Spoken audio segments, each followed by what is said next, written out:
When my daughter brought her fiancé home for dinner, I thought she had finally found happiness. But later that night I discovered a secret note hidden inside her glove. A message that said only 3 words.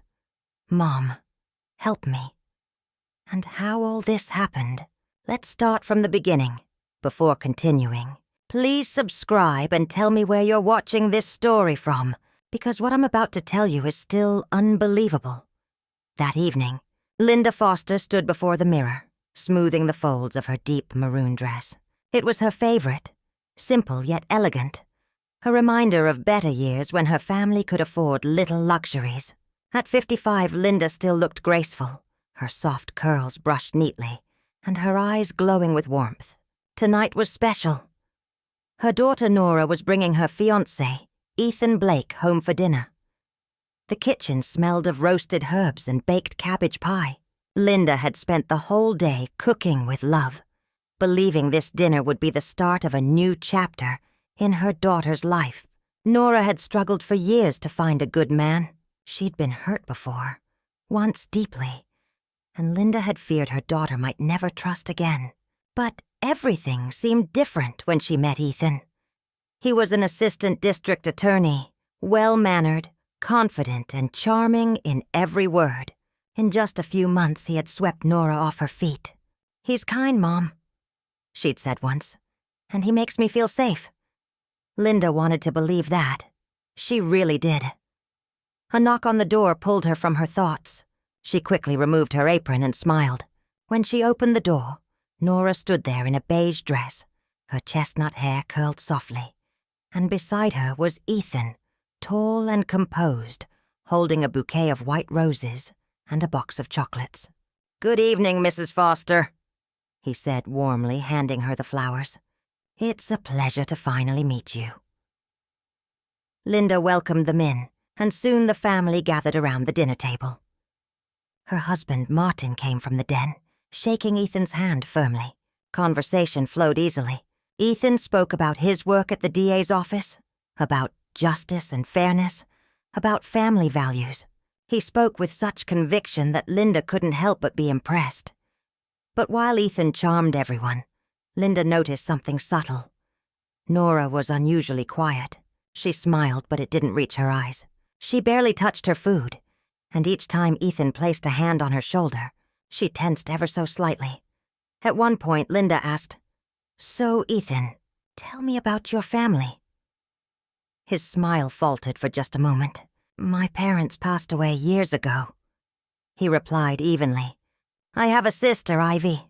We're close, but she keeps to herself." The topic changed quickly, but Linda's motherly instincts were stirring. Something about his tone, controlled, measured, felt off. Later that evening, when Nora and Ethan left, a small glove fell to the floor by the door. Linda bent down to pick it up, smiling to herself, until she felt something inside. She unfolded the tiny piece of napkin tucked within. Her heart pounded as she read the words, scribbled in haste. "Mom, help me." The message ended abruptly. No explanation, just fear written between every shaky letter. Linda froze. The laughter and warmth of dinner faded into silence. She read the note again and again, her mind spinning. Help her. From what? From him? As Martin walked by, she whispered, "Martin, look at this." He read the note and shrugged. She probably meant help with the wedding planning. Don't overthink it. But Linda couldn't rest. She knew her daughter's handwriting. She knew her tone. That note wasn't playful. It was desperate. That night, Linda lay awake, the napkin clenched in her trembling hand. The words echoed in her mind like a warning she couldn't escape. Something was wrong, very wrong. Don't miss the next part, where Linda tries to call her daughter the next morning, but someone else answers, and it isn't Nora. Linda woke before sunrise. The note from Nora was the first thing she saw on her nightstand. Those 3 words still haunting her. "Mom, help me." She went to the kitchen, made coffee, and stared blankly out the window. Her hands trembled as she held her cup. What was Nora trying to tell me? She needed to hear her daughter's voice. right now. Linda grabbed her phone and dialed. It rang twice before someone answered. "Good morning, Mrs. Foster." A man's calm voice said. It was Ethan. Linda froze. "Ethan, I was calling for Nora. She's busy," he said smoothly. "She didn't sleep well last night. Too tired to talk. Is something wrong?" Linda hesitated. "No, I just wanted to thank you both for coming last night." "Of course," he replied, his voice polite but distant. "She'll call you back later." And before Linda could say another word, he hung up. For a few seconds, Linda stared at her phone screen in disbelief. Why is he answering her calls? Why didn't she speak for herself? Before continuing, please subscribe and tell me where you're watching this story from, because what I'm about to tell you is still unbelievable. The rest of the morning was a blur. Linda tried calling again, twice, 3 times. Every time Ethan answered, with the same calm tone, the same excuse. "She's busy." By evening, Nora's phone went straight to voicemail. Linda's unease turned to panic. The next day, Linda decided she couldn't wait anymore. She dressed quickly, grabbed her purse, and drove to the auditing firm where Nora worked. As she stepped inside, she forced a polite smile. "Excuse me, I'm looking for Nora Foster." The receptionist blinked in surprise. "Nora, she doesn't work here anymore." Linda's heart skipped. "What do you mean?" "She quit last week," the receptionist explained. "Said she was getting married and wanted to focus on her family." Everyone was surprised. She loved her job. Linda barely heard the rest. She stumbled out of the building, her pulse racing. Quit her job? Without telling me? That wasn't her daughter. Nora had always shared everything with her. Driving home, Linda's thoughts spiraled. The note, the silence, the job resignation. It all pointed to one thing. Nora was in trouble. When she got home, her son Adam was at the kitchen table flipping through his law books. "Mom, you okay? You look pale." Linda sat opposite him, clutching the napkin. "Adam, has your sister said anything strange lately?" He frowned. "Actually, yeah. She called me a few weeks ago, crying. She said she felt trapped. I asked what was wrong, but she hung up. Then an hour later, she called back and said she was fine. I didn't push it." Linda's breath caught. "Trapped? Did she say anything else?" "Just that she was scared." Adam rubbed his temples. "And 2 weeks ago, I saw her at the mall with Ethan. He was gripping her arm so tight it looked painful. When I tried to say hi, he said they were in a hurry and practically dragged her away." Linda's stomach twisted. "Dragged her?" "Yeah, it was weird, Mom. She looked off." The fear in Linda's chest turned cold. All the pieces were falling into place. The quiet dinner, the note, Ethan's control, the resignation, and now this. Her daughter wasn't happy. She was being controlled. That night, Linda couldn't sleep. She kept replaying every memory of Ethan. His perfect manners, his confident smile, the way his hand gripped Nora's shoulder. Every moment now felt sinister. "Adam," she whispered from the doorway. "We're not imagining this. Something's happening to her." He looked up, concern written on his face. "What are you going to do, Mom?" Linda's voice was steady now, though fear still clouded her heart. "Find out who he really is, and I'll start with the people closest to him. Take a second to like and subscribe, and press the bell icon to stay with me for more stories like this one. Don't miss the next part, where Linda discovers a shocking truth about Ethan's past from an unexpected source, someone who knows his darkness better than anyone else. Linda spent the next morning searching online for Ethan Blake. The internet was full of polished articles, pictures of him at charity galas, law conferences, and city award ceremonies. Every headline painted him as a hero. The ADA who fights for justice. But Linda couldn't shake the memory of Nora's frightened eyes. Heroes didn't make women look like that. Scrolling through his social media, she noticed something odd. His account was private, but one public post showed him with a woman tagged as Ivy Blake, The caption said, "Family first." Linda clicked Ivy's profile. Unlike Ethan's, hers was open. The photos were inconsistent. Some showed her smiling at work events, others staring blankly at the camera. Under one recent picture, someone had commented, "Ivy, when will you finally start living for yourself?" Her reply was chilling. "When I can." Linda's pulse quickened. What did that mean? Without overthinking, she typed a message. "Hello, Ivy. I'm Nora's mother. I really need to talk to you. It's about your brother. Please, it's urgent." She waited, staring at the screen for what felt like forever. Finally, a reply popped up. "Let's meet tomorrow. 2 p.m., Monarch Cafe on Elm Street. Come alone. Don't tell anyone." Before continuing, please subscribe and tell me where you're watching this story from, because what I'm about to tell you is still unbelievable.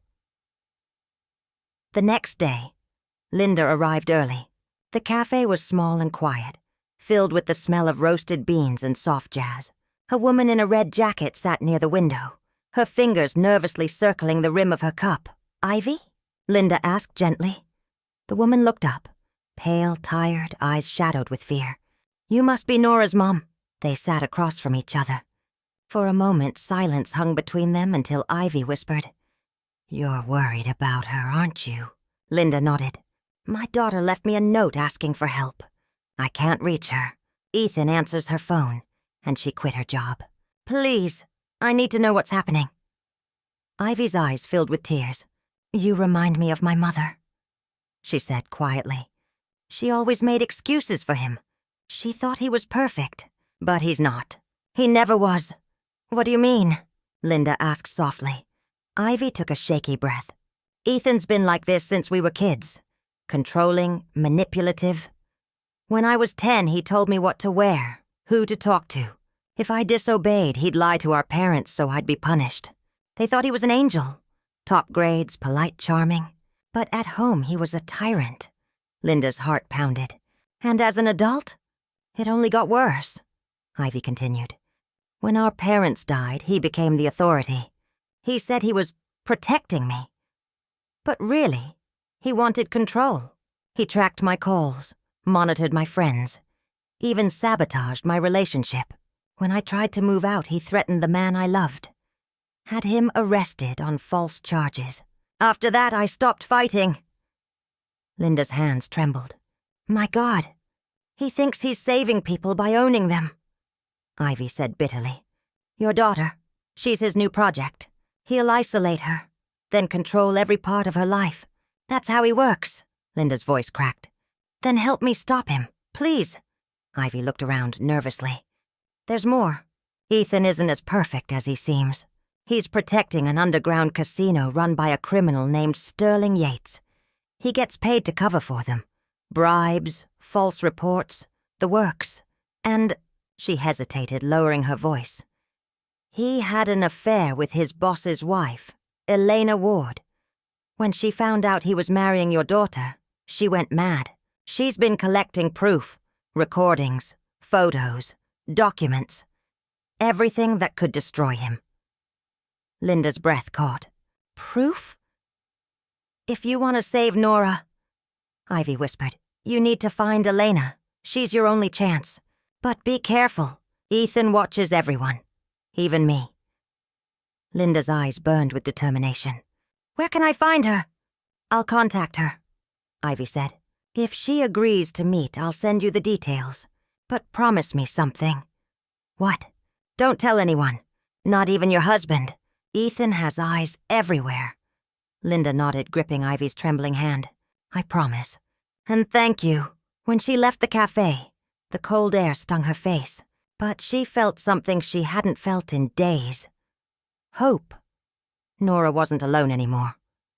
Don't miss the next part, where Linda meets the one woman who holds the key to exposing Ethan's double life. But that meeting will put both their lives in danger. Days passed, and Linda hadn't heard from Ivy. Each hour felt heavier than the last. Every time the phone buzzed, her heart jumped, hoping it would be the message that could lead her to Nora. Then, early Thursday morning, A text arrived. "This is Elena Ward. Ivy told me about you. Meet me tonight at 8 p.m. The old train station, east side. Don't bring anyone." Linda's fingers trembled as she read it. Finally. This was her chance to uncover the truth about Ethan. And maybe save her daughter. She told her husband, Martin, that she was visiting an old friend.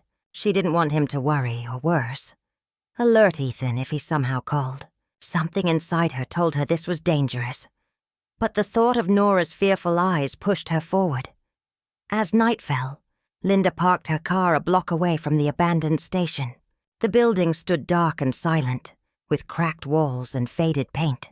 Her footsteps echoed as she walked across the cold concrete floor. "Mrs. Foster?"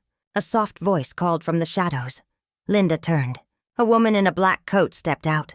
She had sharp eyes, sleek hair, and an air of caution. "I'm Elena," she said, glancing around nervously. "Let's keep this quick. Ethan has people watching me." Linda nodded. "I just need to know what he's done to my daughter." Elena sighed, then opened her bag and pulled out a small recorder, placing it on a wooden bench. "Listen," a familiar male voice filled the empty space. Ethan's voice, calm but venomous. "She's getting too nosy, Elena. I can't have anyone ruining my image. You'll stay quiet about the casino, or I'll make sure you regret it." Then came another voice. Elena's, trembling. "You can't threaten me forever." "Watch me." Ethan replied coldly. "I've ruined bigger lives than yours." Linda's stomach turned. "So it's true. He's dangerous." Elena looked up, eyes hard. "He's not just corrupt, Mrs. Foster.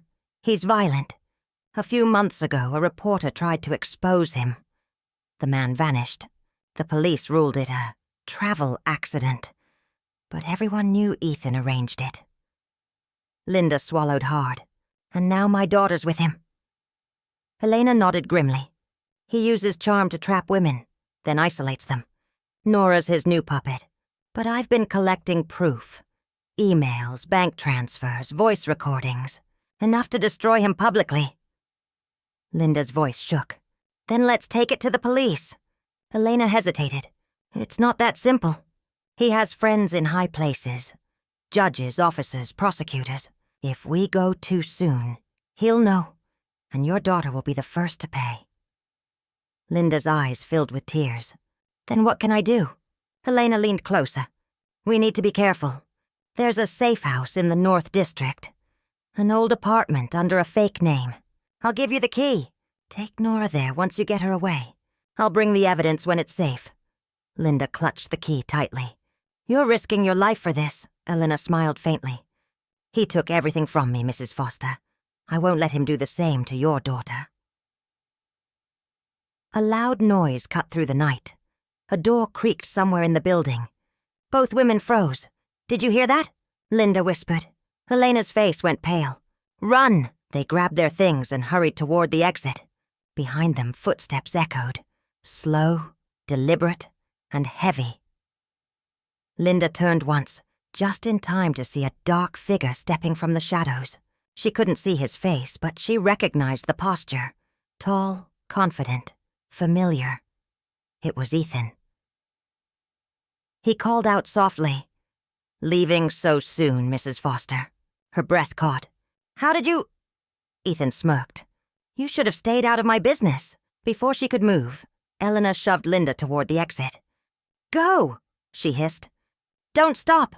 Linda ran through the empty station, heart pounding, footsteps echoing behind her. She didn't stop until she reached her car, her lungs burning. She looked back.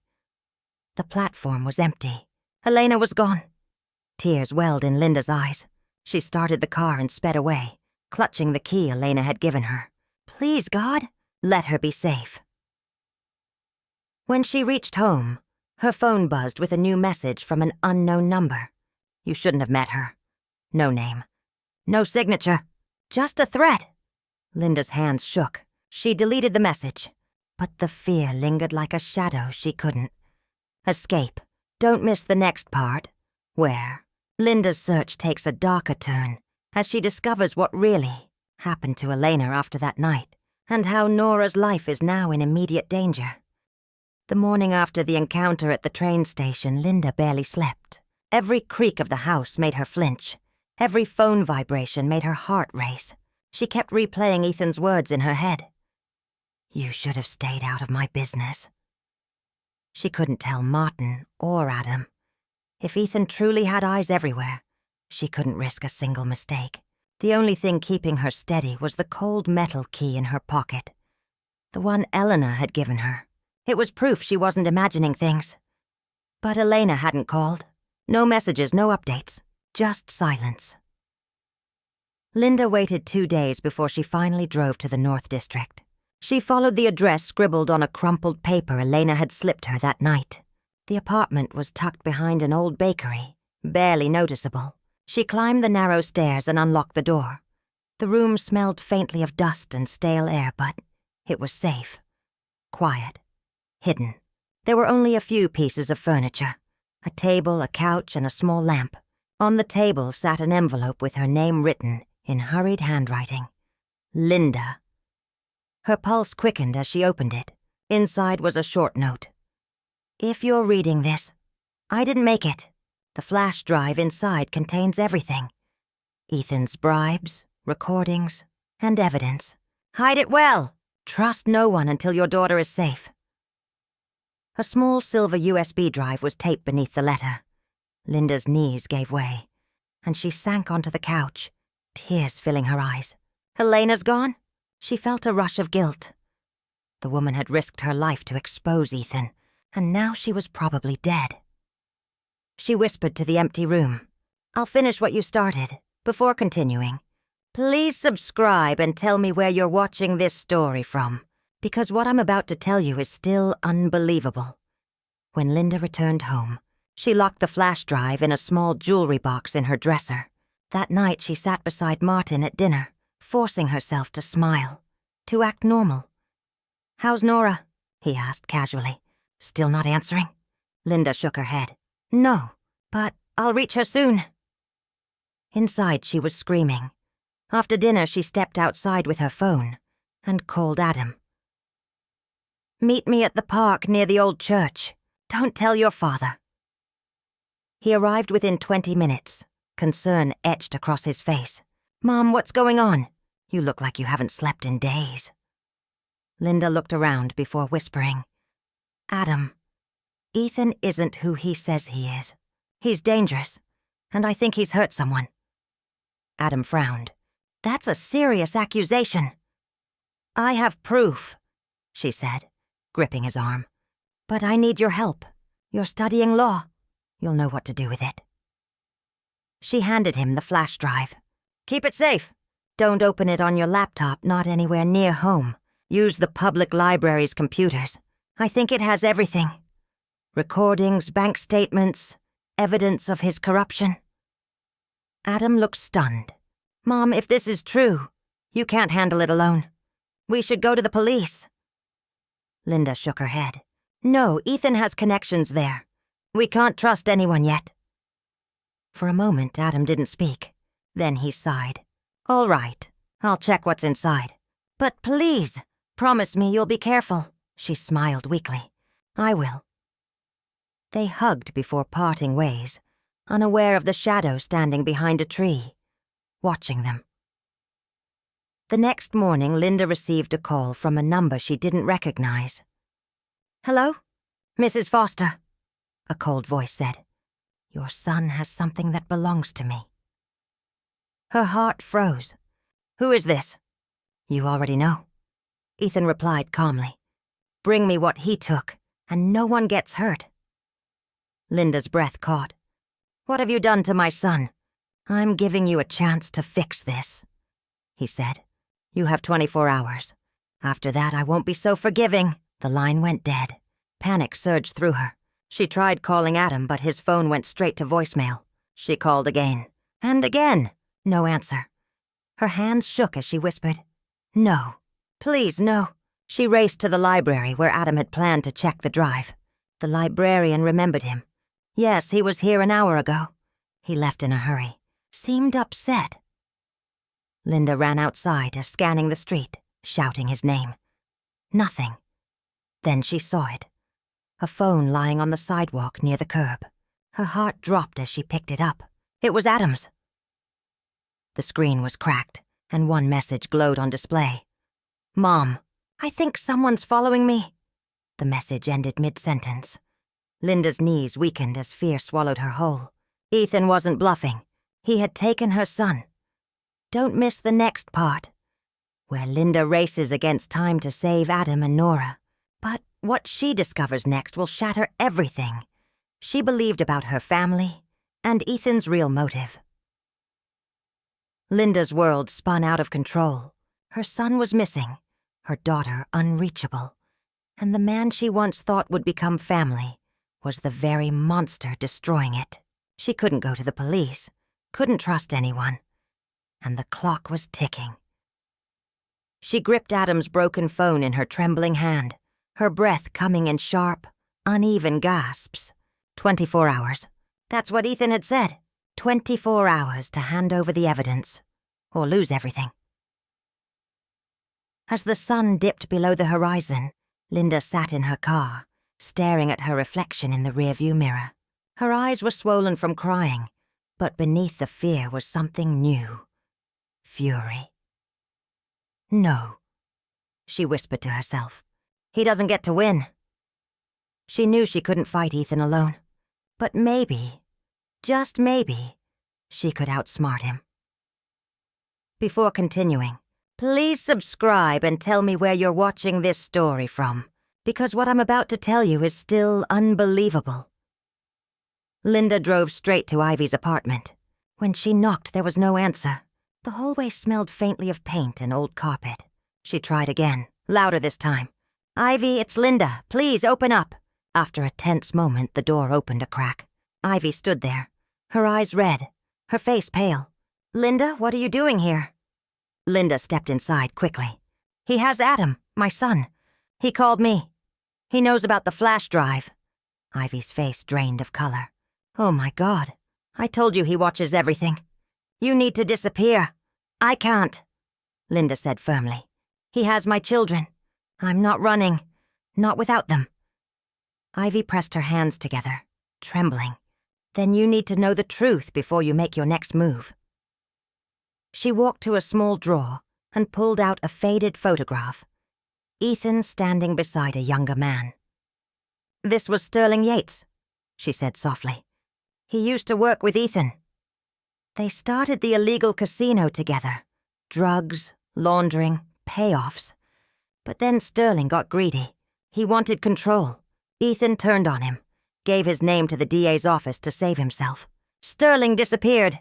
Linda frowned. "Disappeared?" Ivy nodded. "No one saw him again. Rumor says Ethan had him killed. But the truth is worse." "What truth?" Ivy hesitated. "Sterling didn't die. He's still alive. And Ethan's keeping him hidden. He uses Sterling to threaten others, make them cooperate. It's how he controls people. And now, he's using your son as leverage." Linda's blood ran cold. "Where?" "There's a farmhouse outside town. Ethan uses it for meetings. If Adam's alive, he's there." Linda's mind raced. "Then that's where I'm going." "Linda, you can't," Ivy pleaded. "He's dangerous. And if he catches you, you'll never leave alive." Linda looked her straight in the eyes. "If I don't go, my children won't either." She turned to leave, but Ivy grabbed her wrist. "Wait, take this." She handed her a small voice recorder. It automatically records anything around it. "Keep it running. You'll need proof." Linda nodded, her eyes glistening with determination. "Thank you." That night, she parked her car on a dirt road near the old farmhouse. The moon was barely visible behind thick clouds. The air was cold and still, too still. She crept through the tall grass, every step slow and deliberate. Inside, faint light flickered from one window. Voices echoed, muffled but sharp. Linda crouched near the open barn door and listened. Ethan's voice. Calm, controlled, chilling. "You're smarter than I thought, Adam." But playing detective was a mistake. Then Adam's voice, weak, strained. "You won't get away with this. People will find out who you really are." Ethan laughed. "People only see what I let them see. That's the beauty of it. Linda's heart pounded. He's alive. Relief mixed with fear as she pressed the recorder button. Let my sister go, Adam said. She doesn't deserve this. Oh, she'll go, Ethan replied coldly. Once I have what your mother took, then maybe you'll all live happily ever after. Linda's nails dug into her palms. She wanted to rush in, to scream, to fight. But she couldn't risk it. Not yet. Suddenly, Ethan's tone changed. Wait, what was that noise? Linda froze. A twig snapped behind her. Someone was moving in the dark. Not Ethan. Not Adam. Another man stepped from the shadows. He was tall, unshaven, his eyes glassy. Sterling, Ethan called out. The man didn't answer. Instead, he turned his head toward the barn door. Straight toward Linda. Their eyes met. And then, everything went silent. Don't miss the next part, where Linda's secret presence is discovered, and Sterling's unexpected connection to Ethan reveals the shocking truth about why Nora was targeted in the first place. For one frozen second, Linda and the man named Sterling stared at each other. His face was weathered, his clothes torn and stained. There was something broken in his eyes. The kind of emptiness that only years of fear could carve into a person. Before Linda could move, Sterling raised a trembling finger to his lips, silently signaling her to stay quiet.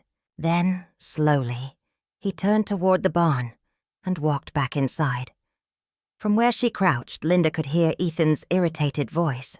"What are you doing out there?" "Nothing," Sterling replied flatly. "Just checking the noise. Must have been a raccoon." Linda exhaled quietly, her heart hammering in her chest. Whoever Sterling was now, he had just saved her from being discovered. She pressed the recorder closer to the door, careful not to make a sound. "You're lucky your mother's smarter than most," Ethan said, pacing. "I gave her a chance to make things right. But if she doesn't come through..." "You'll kill me?" Adam's voice was firm now. "That's what you do to people who expose you, isn't it?" Ethan chuckled, the sound cold and deliberate. "Kill? No, I make them disappear. Same result, different headline." Linda's stomach twisted. She'd heard enough. This was the proof she needed. But before she could retreat, Sterling's voice cut through the barn again. "Ethan," he said carefully, "maybe you should let the kid go. The cops are already suspicious about Elena. If they dig deeper, they'll find..."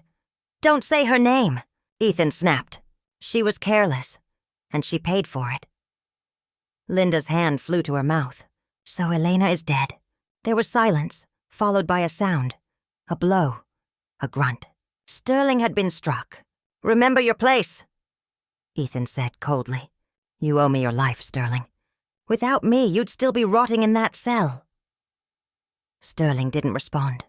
Linda knew she couldn't stay any longer. She crawled backward through the tall grass, her pulse racing. The voice recorder was still running. She had proof. But now she needed a plan. Before continuing, please subscribe and tell me where you're watching this story from, because what I'm about to tell you is still unbelievable.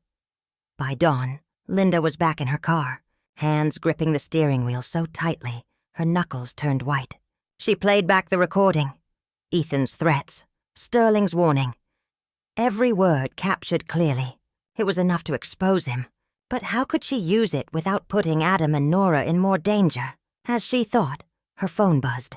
A text appeared from an unknown number. "You want your son back?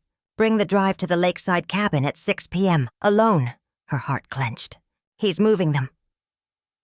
She glanced at the clock. She had barely 12 hours. For a moment, she considered destroying the drive, ending it all. But then she saw Nora's face in her mind. Her quiet eyes at dinner, her trembling hand, and she remembered the message. "Mom, help me." She whispered, "I'm coming for both of you." At noon, Linda went to Ivy's apartment again. When she entered, Ivy was sitting on the couch, staring blankly at the wall. "He's got Adam," Linda said. "He wants the drive tonight." Ivy looked up slowly. "Then he's desperate. That means you're close to ending him." Linda sighed. I'm not leaving without my children. I don't care what happens to me. Ivy's voice broke. You sound like our mother. Linda turned to her. What do you mean? Ivy hesitated. She tried to stop him once. When she found out what he was doing with Sterling, she was going to tell the police. But the night before she could... Her voice faltered. She died in a car crash. Ethan said it was an accident. I never believed him. Linda felt her chest tighten. So he's been destroying anyone who gets in his way. Even family. Ivy nodded slowly. That's why you need to be smarter than he is. Don't give him the drive. Make him think you did. Linda frowned. You mean a decoy? Yes, Ivy said. Copy something harmless onto another drive. Go to him tonight. Hand it over. And while he's distracted, record everything. Get him to confess on tape. That's the only way to end this without dying for it. Linda thought for a moment. The plan was dangerous, but it made sense. Then help me prepare it. Ivy nodded. I'll get you a fake one. For the first time, Linda saw something fierce in Ivy's eyes. A courage long buried under fear. You're not alone anymore, Ivy said quietly. We finish this together. Linda felt tears well up. Thank you. That evening, as the sky darkened into deep violet, Linda stood by the lake, clutching the fake drive in one hand and the recorder hidden inside her coat. She watched the rippling water shimmer under the dim light. In the distance, headlights approached. Ethan's black car. Linda whispered to herself, this ends tonight. Don't miss the next part, where Linda faces Ethan in a tense confrontation that will expose his darkest secrets. But a betrayal from someone she trusts will change everything. The gravel crunched under Ethan's tires long before the headlights swept the shoreline. Linda hugged the fake drive in the palm of her hand, every muscle tense, every sense sharpened. Her recorder was tucked beneath her coat, humming quietly as if it too were holding its breath. She walked toward the dim glow of the lakeside cabin, the wooden dock creaking under her shoes. The place looked smaller up close, an ordinary lonely structure that hid an extraordinary evil. Moonlight painted silver lines on the water. Her mind went back to Nora's note. Mom, help me. She had to be steady. She had to be clever. She had to bring her children home. A shadow moved on the porch. Linda slowed, then blinked in disbelief. It wasn't Ethan who stepped out. It was Martin, her husband. He stood by the cabin door, hands tucked into his jacket, face unreadable in the half-light. For a second she felt joy. Relief, even. But it evaporated the moment he looked at her. Linda, he said quietly, and for the first time in days his voice sounded hollow. You shouldn't have done any of this. Her chest tightened. Martin, what are you doing here? Where's Adam? Where's Nora? Her questions tumbled out, frantic. Martin's throat worked. He called me, he said. Ethan called. He said if I didn't make sure you handed over what you took, he'd make sure I lost my job. Not just that. He said he could make things worse. For Adam. For us. His eyes flicked away, shame and fear mixing there. I couldn't let him do it, I thought. Maybe if I came first, I could control it.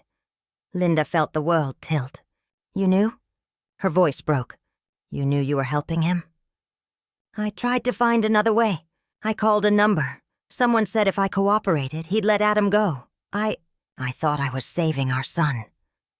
Martin's words came out fast, jagged. I never wanted to hurt you. A single question burned in Linda's throat, a question that could change everything. Who did he call? But before she could speak, Martin raised a hand and pointed to the path. The signal. Footsteps crunched behind the trees. A hulking silhouette stepped into the faint light. Ethan. Ethan's smile was slow, clean, practiced. You did well, Martin. Real heroism. Bringing the bride's mother to hand over stolen goods. He moved like a man accustomed to control, to getting what he wanted. Linda's legs felt rooted to the dock. She held out the fake drive with trembling fingers. Take it, she said. Just let Adam go. Let him go and we'll walk away. Ethan studied the drive, not taking it. There's no walking away. Not anymore. He turned to Martin with cold amusement. You did the right thing, giving her somewhere safe to hand it over. Now show me the jewelry box. Martin's face crumpled. He reached into his coat, hands shaking, and produced the small jewelry box where Linda had hidden the real drive. He hissed an apology under his breath and thrust it forward. Ethan snatched it, the metal glinting under the moon. For a heartbeat, Linda felt a paralyzing numbness. Betrayal had a smell, acrid and metallic, and it filled her lungs. The man she had trusted stood beside the man who had taken her daughter and son, handing over the proof that could save them and, in the same motion, sealing their fate. But fate, it seemed, was not yet finished. Ethan fumbled with the jewelry box, thumbed the latch, and then he hesitated. The expression on his face changed from triumph to puzzlement, then to anger. He muttered, "This is—" and the box fell open with an audible clack. Linda saw it before Ethan recovered. The fake drive she had given him earlier. The decoy. Not the real one. Her heart lurched. Had he discovered the switch? Ethan snarled. And for the first time, Linda heard panic under his control. He shoved Martin aside, reading the deception like an accusation. Where is the real drive? Ethan demanded, voice low and dangerous. He shoved Martin back again. You set me up. Linda, trembling, had to act. She pressed the hidden recorder deeper against her chest and whispered into the small mic a single line designed to break him. Tell them everything. Tell them about Sterling. Tell them about Elena. Tell them who helped you cover it up. Ethan laughed, a short, brittle sound. You think I'd confess? In front of your little recorder? He lunged toward her. The moment his sleeve brushed her coat, Linda's legs moved before her fear did. She backed toward the dock's edge where the crowd of trees might hide her escape route.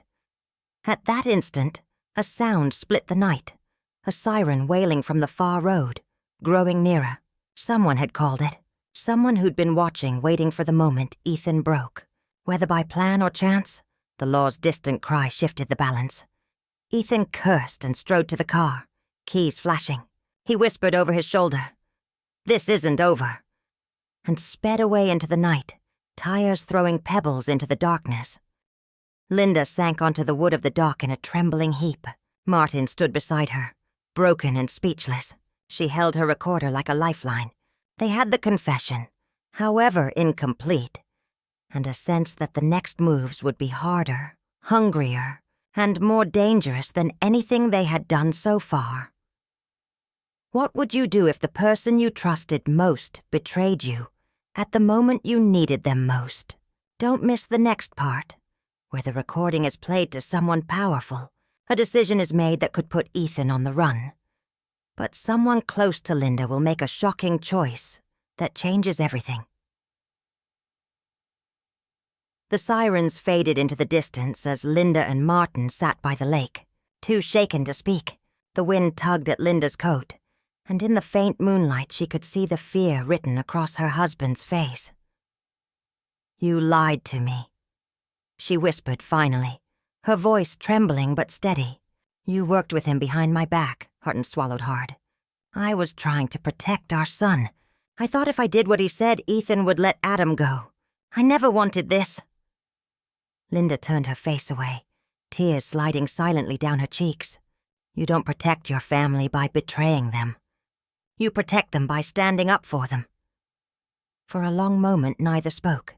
Then Linda stood, clutching the voice recorder tightly. We still have something he doesn't know about. The audio. He threatened us, and that's enough to bring him down, if we play this right. Before continuing, please subscribe and tell me where you're watching this story from, because what I'm about to tell you is still unbelievable. At dawn, Linda drove straight to the one person who might help without being under Ethan's control. Detective Clara Jennings, a seasoned investigator she knew from years back when Clara was new on the force. Clara had been close friends with Linda's late sister, so if there was anyone she could trust, it was her. When Linda arrived at the precinct, Clara was already there, coffee in hand. eyes sharp even after a sleepless night. "Linda," she said, surprised, "you look like you've been through hell." "I have," Linda said quietly, handing her the recorder. "And this is the proof." Her led her into a small office. "Sit down. Start from the beginning." For nearly an hour, Linda told her everything, from Nora's frightened note to Ethan's corruption, the missing son, the fake drive, and the confrontation by the lake. Clara listened in silence, only breaking it to replay parts of the recording. When the last second of audio ended, Clara leaned back, her face pale. "He really said those words?" Linda nodded. "Every one of them." Clara rubbed her temple. "This is dangerous, Linda. If what you're saying is true, Ethan's not just breaking laws. He's controlling people inside the system. But this recording is powerful. If we leak it to the right source, it could burn him down." Linda's eyes widened. "Leak it?" Clara nodded. "Not through the police. Through a journalist. Someone untouchable, outside his circle. But we need time to trace Adam first. Do you think he's alive?" Linda's voice cracked. Clara looked down. "If Ethan's desperate, he'll keep him alive. At least until he's sure he's safe." Linda took a deep breath, hope flickering through her chest. "Then we still have time." Later that day, Clara reached out to an investigative reporter she trusted, Miles Corbin, known for exposing political scandals. He agreed to meet at a secluded diner off the highway. When Linda arrived with Clara, Miles greeted them with a cautious smile. "Detective, always a pleasure. And you must be the mother I've heard about." Linda slid the recorder across the table. "You'll find what you're looking for on that. But you need to move carefully. Ethan has people watching everywhere." Miles connected his laptop, hit play, and listened. As Ethan's voice filled the diner, calm, cold, menacing, the reporter's expression hardened. "This is gold," he said quietly. "If it's authentic, it'll destroy him." "It's authentic," Clara confirmed. "But we need to find her son first." Miles leaned closer. "Leave that to me. I have contacts who can track private transport and burner phones. If he's moving the boy, I'll find him." Linda's eyes filled with tears of relief. "Thank you. I just want my children back." Miles nodded. "You will. But we need to hit him when he least expects it, when he feels untouchable." That evening, back at home, Linda sat alone in the dim light of her living room. Martin had left to clear his head, but she didn't ask where he went. Trust didn't come easily anymore. Her phone buzzed. A message from an unknown number. Her heart raced as she opened it. "Mom, it's me. Don't come for me. He'll hurt you if you try." Linda's breath caught. "Adam!" she typed back quickly. "Where are you, sweetheart? Please tell me." No reply. Just the flashing message scene. She tried calling, but the line went dead after one ring. "What would you do?" she whispered, staring at the dark screen. "If you were me, would you risk it all to bring them home? Or wait and lose them forever?" Her tears blurred the phone in her hands. Somewhere out there, her children were still alive, and she would burn the whole world if she had to. Just to bring them back. Don't miss the next part, where Linda and Detective Clara track Ethan's hidden base through a single clue in Adam's last message, leading to a desperate rescue that spirals out of control. Linda replayed Adam's last half-sent message until the tiny fragment felt like a map. "Don't come for me. He'll hurt you if you try." The abrupt stop, the fear in the words, the fact that the message had been seen but not replied to. Those were clues, not just cries for help. Miles had promised to trace burner phones and private vehicles. Detective Clara had her networks. Linda had the recorder. Together they had a shot. That morning, Miles called with a lead. A private transport company had been contracted for a late pickup 2 nights ago, billed to a name that matched a shell company linked to Sterling Yates. The pickup location, a disused loading dock near the industrial belt, the kind of place where no one asked questions. Clara and Miles exchanged a look over the phone. They both knew the location meant one thing: a transfer point, likely for moving people quietly. If Adam had been taken from a public spot to a private van, that van would lead them to whatever safe house Ethan used. Linda's hands shook as she drove to the dock. Martin had vanished after the lake confrontation. She didn't trust him anymore. And Ivy could only wait at home, rehearsing plans in a haze. There was too much to lose, and yet the stupid, fearless part of her would not let her stay behind. Clara, Miles, and 2 plainclothes officers were waiting by the rusted gates. Linda breathed in the metallic air, trying to steady herself. If they're moving people, Clara said quietly, they'll either move them far or keep them close enough to threaten. Either way, this is where we start. They trailed the route Miles's source had given them, a narrow road that cut behind warehouses and dead-end factories. Near a chain-link fence, they spotted fresh tire marks and a discarded cup. Miles crouched and photographed the tracks. Same tires as a mid-sized cargo van, he muttered. Not a rental. Private fleet. They followed the tracks until the night swallowed the road. Then, under a flickering street lamp, they saw the van pull into an abandoned lot. 2 men hopped out, one to fetch a covered crate while the other checked the perimeter. Clara's heart clenched when she recognized the second man, a low-level fixer whose face had been tied to Ethan in other investigations. He looked up, spotted the officers, and ducked back in a panic. The officers moved. Miles sent a text to his contacts asking for backup, and Linda felt the familiar coil of dread. Any wrong move, and Adam could be moved again, slipped through fingers like smoke. Clara signaled for patience. They would need to trap the van and the men without spooking them. As the officers flanked the van, a single headlight flashed in the distance. The fixer ran for cover, but the van's side door creaked open. Too late. People moved inside, muffled voices, the sound of chains. Clara drew closer, and in a controlled voice shouted, "Police! Open the door!" The driver slammed the brakes, and the van lurched. Doors flew open. A scuffle erupted. 2 men tried to bolt, but were quickly restrained. Then someone from inside the van fell out and collapsed on the ground, coughing, eyes wide with terror. Linda rushed forward because she recognized the voice that rasped her name. Adam! She dropped to her knees beside him, hands trembling as she checked for injuries. He was shaken and bruised, but alive. "Mom," he croaked, voice ragged. "I tried to send you a location ping. He cut off my data. I hid my phone in the van when they weren't watching." He pointed weakly at a small mesh pocket where a battered phone lay. Relief tore through Linda so hard she felt hollow afterward. She hugged him until he protested weakly, then pulled back and looked around. The officers crowded the lot, securing the scene. Miles and Clara took quick statements from Adam while Linda whispered 1,000 questions. He answered in stuttering bursts. Ethan had kept them in different places, moving them to avoid detection, using Sterling's men to guard the sites.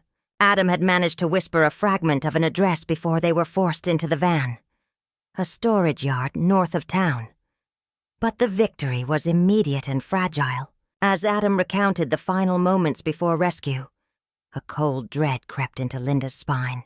The fixer they'd detained was only a small wheel in a larger machine. Ethan's reach still radiated outward. Miles frowned. "We got the kid back. That's huge, but he'll move fast now. We need to go public, and we need to do it smart."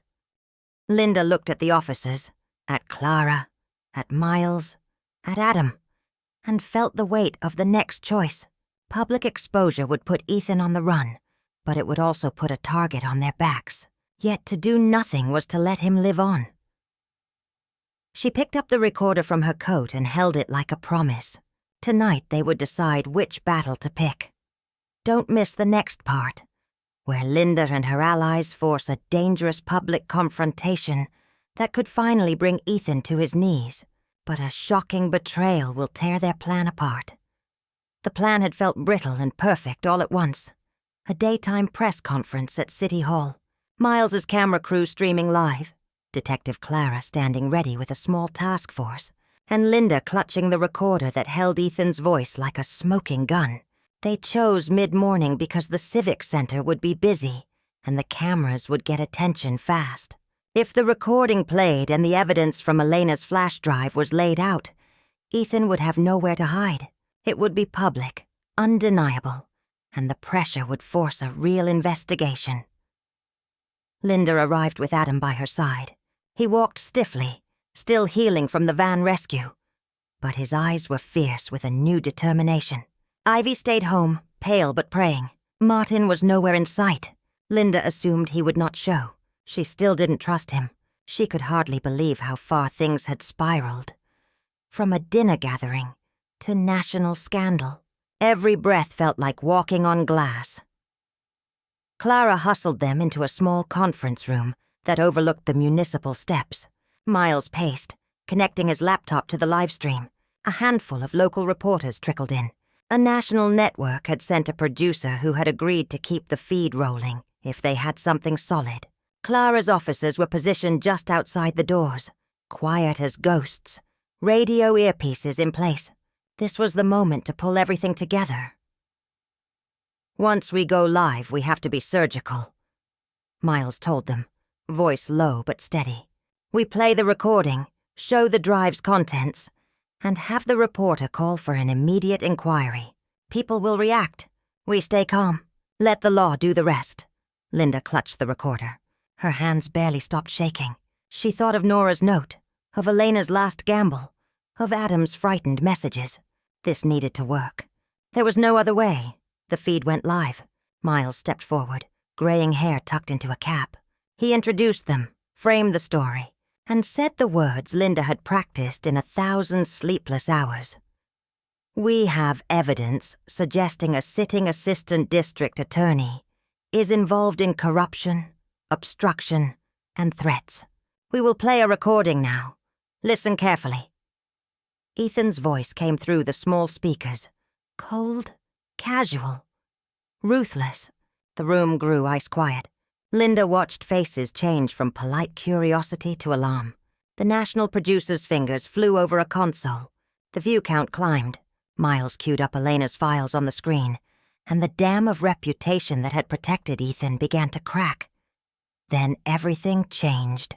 From the conference room doorway, a man stepped in, breathless, his shirt untucked. It was Martin. Linda's heart lurched with a hope so sudden it made her dizzy. Maybe he'd come to support her, to undo his earlier cowardice. He looked at her, and for a single awful second she thought he'd smile. He didn't. "Stop this," Martin said, voice raw. "You can't do this here." He didn't look at Miles or Clara. He looked directly at Linda, and his eyes were hollow. "You stole things you had no right to. I brought something back to the DA last night to stop all this." The room blinked. Reporters scribbled. Miles froze, hand on the mouse. Clara's jaw tightened. The officers outside shifted, fingers on holsters. "What are you talking about?" Linda managed. "Martin," he cut her off, voice rising. "There's a box. I found where you hid it. I thought. God, Linda, I thought if I returned it quietly, if I made a deal I could keep our son safe. I didn't know what else to do." A murmur rippled through the room. The producer was on the line with someone, whispering. Miles's confident posture stuttered. The reporter at the table lifted a pen, face suddenly skeptical. "Are you saying the evidence was stolen?" she asked bluntly. The tone shifted. Where they had walked in with outrage, the public eye now smelled a crime. Clara stepped forward, voice steady. "We will verify every fact. No one should jump to conclusions." But the seed of doubt had been planted. Martin's words floated like ash. He continued, voice shaking.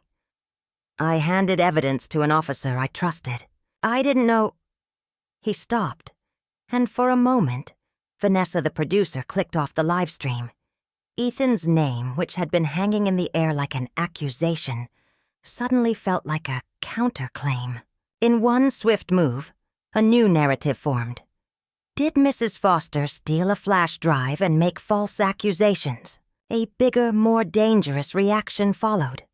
Miles's feed was interrupted by a sudden technical glitch, a coordinated cybercut that froze the live screen for tens of thousands of viewers. Phones buzzed with a barrage of messages, some sympathetic, many not. Linda felt the ground shift beneath her. The cameras that would have captured Ethan's panic instead recorded Martin's confession. A reporter called for a pause. The city's PR office sent an immediate statement saying the story required verification. The moment for exposure had been stolen. Out in the hallway, a commotion. An officer on the task force had received an urgent call and stepped out, returning pale. "We've just been told," he said, voice tight, "that the DA's office is requesting a seal on the evidence pending an internal inquiry." The implication was clear. The very institution that should have acted was pressing for control. Ethan's allies were already moving to contain the damage. Linda's hands went numb. Martin's betrayal had not only muddied public trust, it had handed Ethan time. Time was what he needed. Her son Adam reached for her hand. "Mom," he whispered, eyes brimming. "What now?" Linda looked at the room of faces. Clara's resolve. Miles's anger turned brittle. Reporters circling for a new angle, and felt the cruel arithmetic of consequence. She had pushed everything to the edge and watched someone she loved step back to help the monster. The betrayal didn't just break a plan, it threatened to shatter the fragile thread holding their lives together. What do you do when the person you relied on to be your shield becomes the blade that cuts you? Don't miss the next part, where Linda makes a desperate, dangerous decision to take the fight out of the light and into the shadows, and in doing so, risks losing everything she's fought for. After the chaos at City Hall, everything felt fragile, like glass balanced on a ledge. The press had split. Some outlets questioned Linda, others demanded answers about Ethan. The DA's office had frozen the evidence. Miles's streaming feed had been sabotaged. And Martin had walked out of the conference room and into his own silence, leaving Linda to hold the consequences. She could have given up. She could have handed the recorder and the flash drive back to whichever system promised safety, swallowed the humiliation, and tried to rebuild a quieter life with what remained. But Nora's note, "Mom, help me," still lived in her pocket like a promise. She had come too far to stop. Detective Clara sat with Linda in a cramped back room of a diner, the coffee gone cold beside them. "You need to go off-grid for a while," Clara said bluntly. "Ethan's allies will be watching your moves. If you stay predictable, he'll corner you. Miles can hide the broadcast files in multiple safe copies and get them to journalists outside the DA's reach. But you," she looked straight at Linda, "you must be invisible." Before continuing, please remember to subscribe and tell me where you're watching this story from, because what I'm about to tell you is still unbelievable." Linda nodded. She felt the old instincts awaken, the ones that had guided her through raising her children, through late-night worries and scraped knees. She was tired of being passive. If institutions failed, she would build a different kind of shield, one made from cunning instead of policy. Miles had already put a contingency plan in motion. He'd duplicated Elena's files to several encrypted cloud drives and handed physical copies to 2 trusted freelance reporters overseas who had no ties to the city's press networks. He'd also arranged a secure channel where a timed release could go live the moment they had confirmation Ethan was making a move. The idea was simple and terrifying. Bait him into exposing himself, then close the trap. Clara would take care of the legal side, quietly nudging allies within the force who still believed her. But Linda had to be the lure. She swallowed at the thought. "So I walk into the open, make him think I'm defeated and wait for him to come?" she asked. "Yes," Clara said. "Make him arrogant. Make him think he has the upper hand. He'll move. He always does." The first step was to disappear. Linda went home that night and packed a single suitcase, a few changes of clothes, the spare phone Ivy had begged her to take, and a small notebook where she'd been keeping every detail. She left behind her wedding ring on the dresser and a note for Martin. You chose. I choose my children. Ivy helped her leave. The girl who'd once trembled at her brother's shadow steadied Linda's hand as they hugged goodbye. If anything happens, Ivy whispered, don't come back until it's done. There was no bitterness, only the quiet ferocity of two women who had learned to survive. Linda checked into a small motel 2 towns over under a false name. Miles sent her a burner phone loaded with a single encrypted contact. Stream. Clara arranged surveillance on Martin from a distance. She wanted to know who he called next. The recorder stayed hidden in the lining of Linda's coat, its tiny red light a private heartbeat. They spent the first week moving carefully. Miles trickled stories.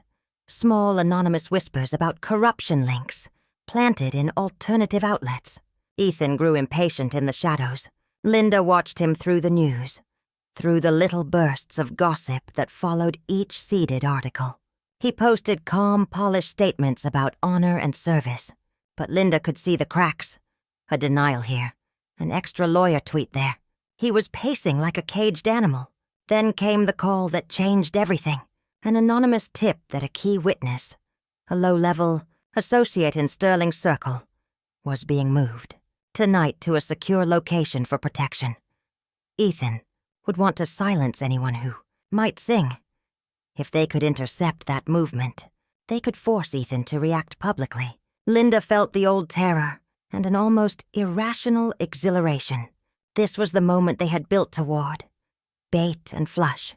But it was also a moment that could cost more than proof. It could cost lives. She looked at Clara and Miles, their faces lit by the motel lamp. If this fails, she said, voice low, we lose everything. She pressed her hand over her heart, feeling the recorder's steel warmth. But if this works, if he shows himself, then there will be no running. Would you risk your safety and everything you love to expose a dangerous lie? Don't miss the next part. Linda executes a dangerous, calculated trap to force Ethan into the open. But when the plan unravels, a new and devastating betrayal will force her to choose between saving herself or saving someone she loves. Night draped itself over the city like a secret.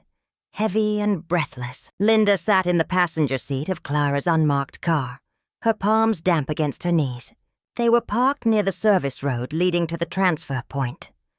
The place where the protected witness was, supposedly being moved. Miles had set up nearby with a small camera rig and a feed that linked directly to his secure network. He whispered through the comms. Everything's rolling. Once Ethan shows, we go live. The moment he opens his mouth, the truth goes public.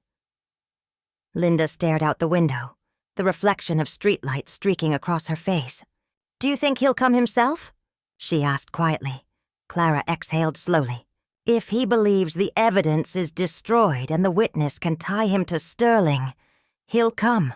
He's too proud to let someone else handle it. Linda nodded. Beneath her coat, the recorder blinked softly. It wasn't fear she felt anymore. It was a grim sort of calm, like the silence before a storm she already knew would break.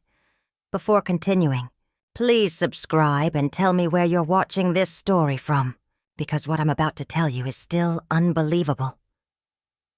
Just before midnight, headlights sliced through the darkness. A black SUV rolled to a stop by the gate. 2 men stepped out, one in a dark suit, another with a heavy frame Linda instantly recognized. Ethan Blake. He moved with that same controlled confidence, scanning the perimeter, barking quiet orders. A third man emerged from the van behind him, the so-called witness. His hands were tied, face bruised, head lowered. Clara whispered, "That's not one of ours. He's no witness. He's bait." Linda's breath hitched. They flipped the plan. Through the comms, Miles hissed, "Stay calm. Keep the feed running. Let him talk." Ethan's voice carried through the night. "No more leaks. No more noise. We end this tonight. I don't care who she hides behind." Linda's pulse quickened. The words were clean, arrogant, and all being recorded. She glanced at Clara, who gave a small nod. But before they could act, another car appeared. one that shouldn't have been there. Its headlights flashed twice. The passenger door opened, and Martin stepped out. Linda's world tilted. "No," she whispered. He walked straight toward Ethan. They spoke in low tones, too quiet to catch, until Ethan clapped him on the shoulder. "Clara," Miles whispered sharply. "He's selling her again." Clara clenched her jaw.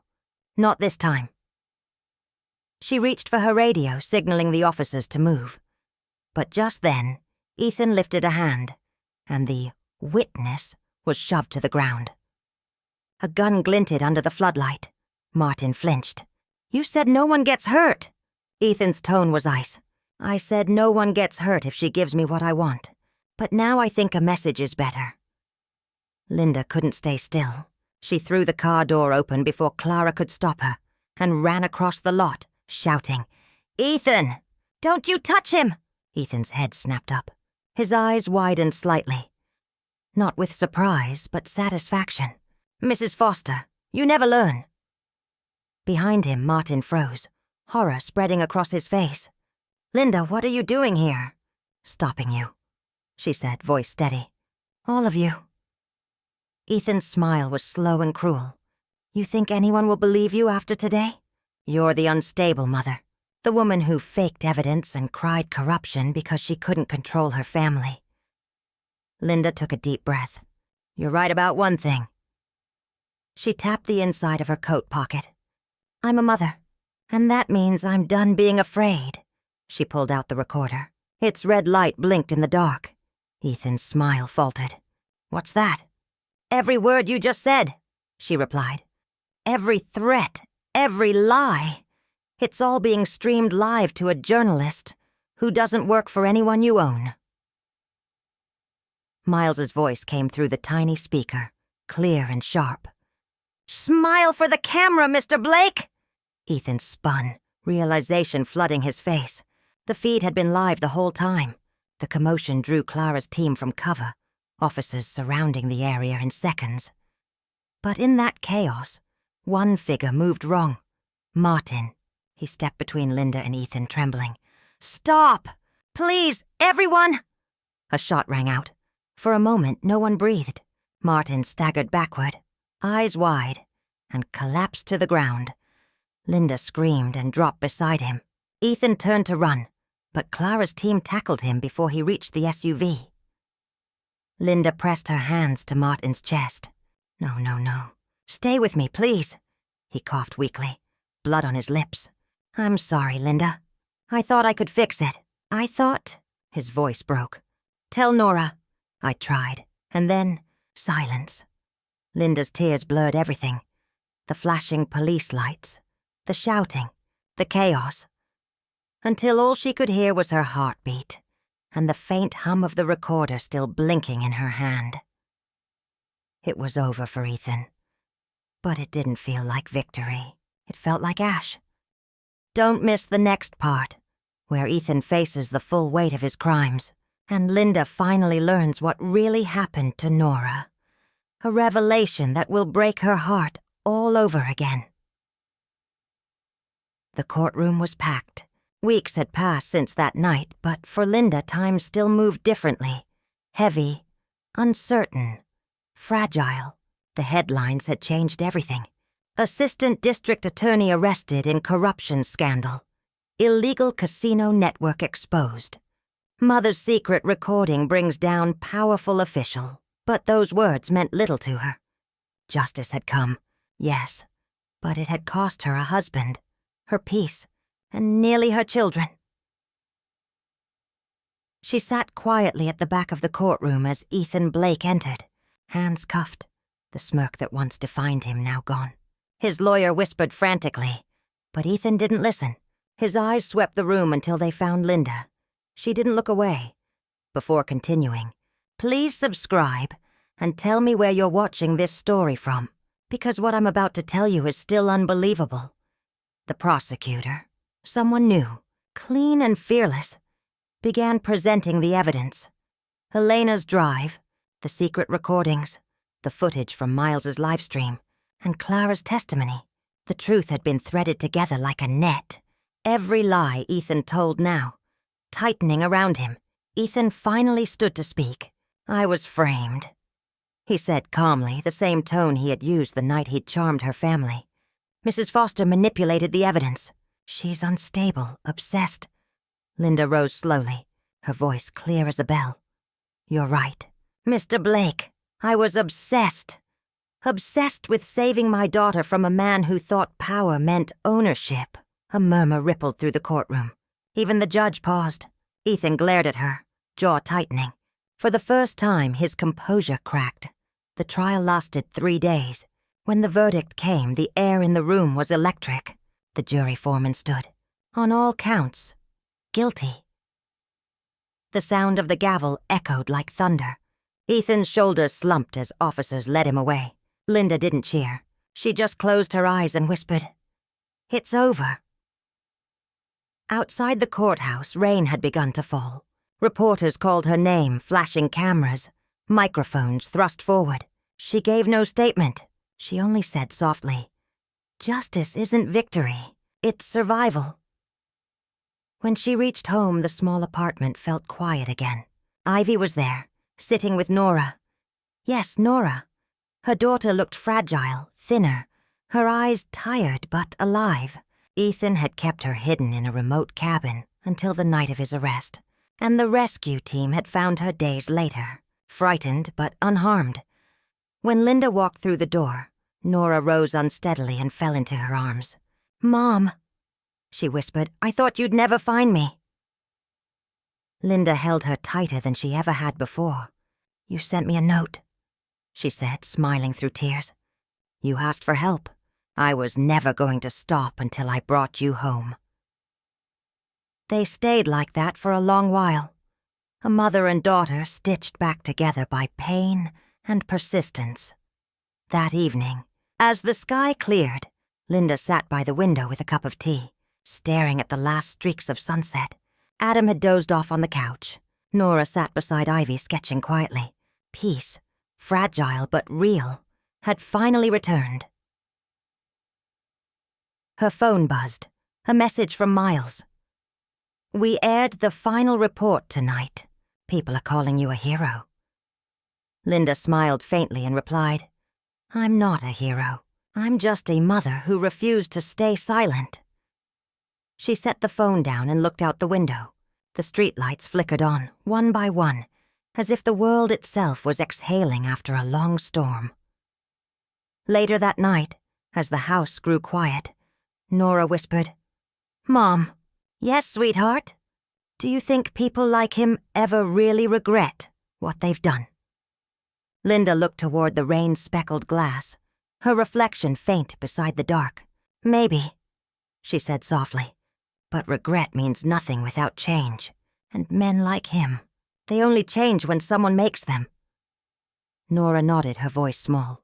"Then you changed him, Mom." Linda smiled faintly, brushing a strand of hair from her daughter's face. "No," she said gently. "We changed ourselves." That night, Linda finally allowed herself to sleep, not as a victim or a fighter, but as someone who had endured and rebuilt. The storm had passed. The silence no longer felt empty. It felt earned.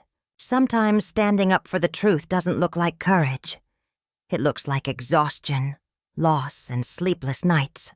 But in the end, it's what turns fear into strength and silence into freedom. Don't miss the next story, where a different family discovers that even the smallest secret can shatter everything when truth finally comes knocking.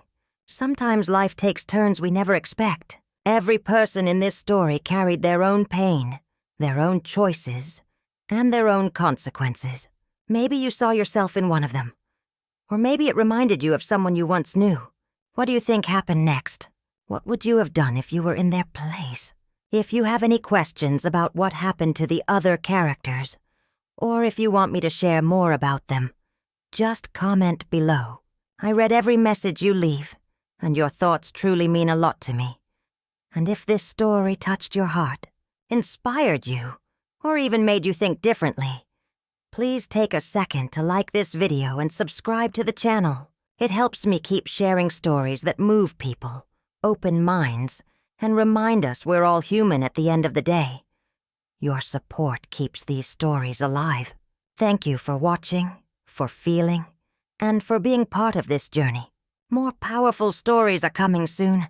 Stay tuned and stay kind.